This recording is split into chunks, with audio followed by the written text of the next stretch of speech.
Salam sejahtera. Hari ini saya nak kongsikan kepada anda semua pengalaman dirujuk sebuah alat pemasak mini kecil saja. Nampak ni besar tapak tangan saja, dan dia punya fungsi lebih kurang macam periuk nasi. Okey, ni bahagian dalam dia logam, dibuat daripada logam. Masalah ketika dirujuk kepada saya ialah bila dibekalkan arus elektrik, dia gagal berfungsi. Skrin ini pun tak menyala. Ini bekalan sudah saya putuskan. Tadi saya dah tunjukkan dia boleh berfungsi, dan saya telah uji dia boleh digunakan. Okey, kita terbalikkan dia, kita lihat apa ada di dalam dia. So kita kena buka 4 biji skru ni, buka bentuk bahagian bawah dia, dan beginilah rupa di dalam dia.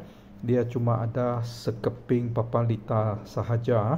Okey, so bila saya periksa, ini fuse dia, fuse elok, ini varistor elok, ini triac pun elok, perintang pun elok, induktor pun elok, tiada masalah.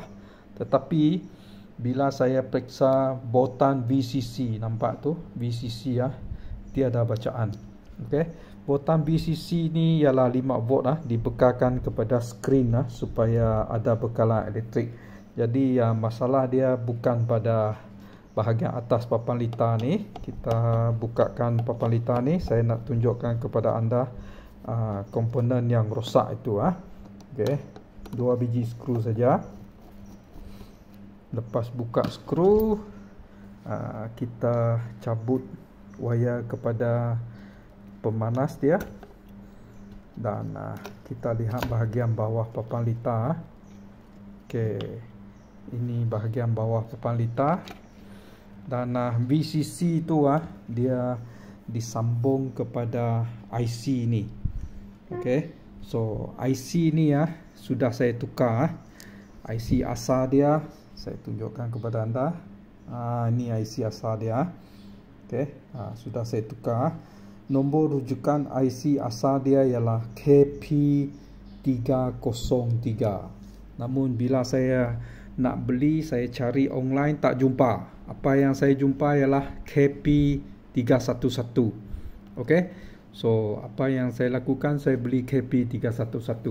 Lepas saya tukar, dia boleh berfungsi. Jadi saya periksa lah papan lita ni. Bila saya lihat papan lita ni pun tulis KP311. Okey, so sepatutnya dia perlukan KP311, tapi saya tak tahu kenapa mereka masukkan KP303. Dan satu lagi, kalau kita lihat pada label, ini diperbuat pada 20 hari bulan Disember 2024. Sekarang 2025, beberapa bulan saja. Ini barang baru. Okey, so ada kemungkinan IC 303 itu tidak sesuai. So ini saya telah gantikan dengan KP311, dan dia boleh digunakan semula. Okey, boleh. Selamat mencuba.